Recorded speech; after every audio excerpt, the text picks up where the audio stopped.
नमस्कार, welcome to पर्व study zone. आज 2 मई से रिलेटेड जितने भी इम्पोर्टेंट करंट अफेयर्स हैं हम लोग उनको पढ़ेंगे। तो चलिए शुरू करते हैं। हमारा पहला सवाल है, हाल ही में सऊदी अरब की अध्यक्षता में आयोजित वर्चुअल G20 डिजिटल इकोनॉमी मंत्रियों के शिखर सम्मेलन में भारत का प्रतिनिधित्व किसने किया? ऑप्शन ए रविशंकर प्रसाद। ये जो इमेज में दिख रहे हैं यही है रविशंकर प्रसाद जी। ये भारत के केंद्रीय कानून, न्याय, संचार, इलेक्ट्रॉनिकी और आईटी मंत्री हैं। अगला प्रश्न, हाल ही में किस ग्रामीण बैंक ने विकास अभय ऋण योजना शुरू की है? ऑप्शन सी कर्नाटक विकास ग्रामीण बैंक। कर्नाटक ये जो विकास अभय ऋण योजना शुरू की गई है ये MSME उधारकर्ताओं को राहत देने के लिए शुरू की गई है और कर्नाटक विकास ग्रामीण बैंक के अध्यक्ष हैं P गोपी कृष्ण। यहाँ इसका हेडक्वार्टर है धारवाड़ कर्नाटक में और MSME का फुल फॉर्म होता है micro small and medium enterprises. Next, हाल ही में अखिल भारतीय आयुर्वेद संस्थान और दिल्ली पुलिस के संयुक्त तत्वावधान में कौन सा कार्यक्रम किया गया? ऑप्शन बी आयु रक्षा। कोविड-19 से लड़ने के लिए आयुर्वेद और इम्यूनिटी बूस्टिंग के सरल उपायों के बारे में इस कार्यक्रम में बताया गया। आयुष मंत्रालय राज्य मंत्री स्वतंत्र प्रभार हैं श्रीपाद येशो नाइक। अगला प्रश्न, हाल ही में गूगल पे इंडिया का नया सलाहकार किसे नियुक्त किया गया? Option D Shikha Sharma. ये जो इमेज में दिख रही हैं यही है शिखा शर्मा। ये पहले एक्सिस बैंक की CEO रह चुकी हैं। और बात करें ऑप्शन सी की चल्ला श्रीनिवासलु शेट्टी जी की तो ये SBI के नए MD हैं। बात हुई है गूगल की तो गूगल के CEO हैं सुंदर पिचाई और अल्फ़ाबेट इंक गूगल की मूल कंपनी है। अगला प्रश्न, हाल ही में पूर्व कप्तान चुन्नी गोस्वामी जी का निधन हो गया। वह किस खेल से संबंधित थे? Option A football. ये इनकी मृत्यु जो हुई वो दिल का दौरा पड़ने से हुई और 1962 में ये एशियाई खेलों में स्वर्ण पदक जीतने वाली भारतीय फुटबॉल टीम के कप्तान थे। अगला प्रश्न, हाल ही में मणिपुर के डॉक्टर थंगजाम धबाली सिंह को किस देश द्वारा ऑर्डर ऑफ राइजिंग सन से सम्मानित किया गया? Option D Japan. जापान के द्वारा इन्हें ऑर्डर ऑफ राइजिंग सन के अवार्ड से सम्मानित किया गया है। बात हुई है जापान की राजधानी है टोक्यो, उसकी मुद्रा है येन और वहाँ के PM है शिंजो आबे। अगला प्रश्न, हाल ही में पद्मश्री से सम्मानित हेमा भारली जी का निधन हो गया। वह कौन थी? ऑप्शन सी स्वतंत्रता सेनानी। ये जो इमेज में दिख रही हैं यही है हेमा भारली जी।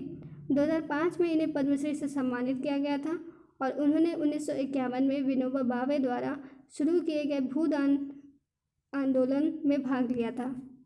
अगला प्रश्न, हाल ही में अंतर्राष्ट्रीय श्रम दिवस कब मनाया गया?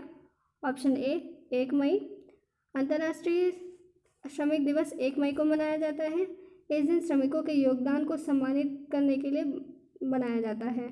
इस दिन को अंतर्राष्ट्रीय श्रम संगठन द्वारा मनाया जाता है और अंतर्राष्ट्रीय श्रम संगठन का हेडक्वार्टर है जेनेवा स्विट्जरलैंड में। इसकी स्थापना हुई 1919 में। इसके अध्यक्ष हैं गाय राइडर। अगला प्रश्न, हाल ही में तृतीय चरण का लॉकडाउन कितने दिनों के लिए बढ़ा दिया गया है? ऑप्शन सी 14 दिनों के लिए। 4 मई 2020 से 2 सप्ताह के लिए लॉकडाउन को बढ़ा दिया गया है। अब यह 17 मई तक जारी रहेगा। गृह मंत्री हैं अमित शाह। अगला प्रश्न, हाल ही में काले चावल को GI टैग दिया गया है। वह किस राज्य से संबंधित है? Option D Manipur. मणिपुर की राजधानी है इम्फाल। यहाँ के CM हैं N बीरेन्द्र सिंह। यहाँ की गवर्नर है नजमा हेपतुल्ला। अगला प्रश्न, हाल ही में कोविलपट्टी कदलाई मित्तई को GI टैग दिया गया। वह किस राज्य से संबंधित है? ऑप्शन ए तमिलनाडु। तमिलनाडु की राजधानी है चेन्नई। यहाँ के CM हैं एडप्पडी के पलानीस्वामी और यहाँ की गवर्नर हैं बनमारी लाल पुरोहित। नेक्स्ट, हाल ही में टेराकोटा को GI टैग दिया गया। वह किस राज्य से संबंधित है? Option B Uttar Pradesh. उत्तर प्रदेश की राजधानी है लखनऊ। यहाँ के CM हैं योगी आदित्यनाथ और यहाँ की गवर्नर हैं आनंदीबेन पटेल। अगला प्रश्न, national council for science and technology communication और विज्ञान प्रौद्योगिकी विभाग ने कौन सा कार्यक्रम चलाया? Option C yes. National council for science and technology communication और विज्ञान और प्रौद्योगिकी विभाग ने कोविड-19 महामारी से लड़ने के लिए यश नाम का कार्यक्रम शुरू किया है। केंद्रीय विज्ञान और प्रौद्योगिकी मंत्री हैं डॉक्टर हर्षवर्धन सिंह। अगला प्रश्न, कोयला मंत्रालय द्वारा प्रोजेक्ट मॉनिटरिंग यूनिट शुरू किया गया। वर्तमान के कोयला मंत्री कौन हैं? Option D Prahlad Joshi. कोयला मंत्रालय द्वारा प्रोजेक्ट मॉनिटरिंग यूनिट की स्थापना की गई। इसका उद्देश्य आवंटित कोयला खानों के शीघ्र परिचालन को सुगम बनाना है। अगला प्रश्न, मनरेगा के तहत सबसे ज़्यादा रोजगार देने वाला राज्य कौन सा है? Option A Chhattisgarh. छत्तीसगढ़ मनरेगा के तहत सबसे ज़्यादा रोजगार देने वाला राज्य बना है। यहाँ 18.52 लाख मजदूर कार्यरत हैं।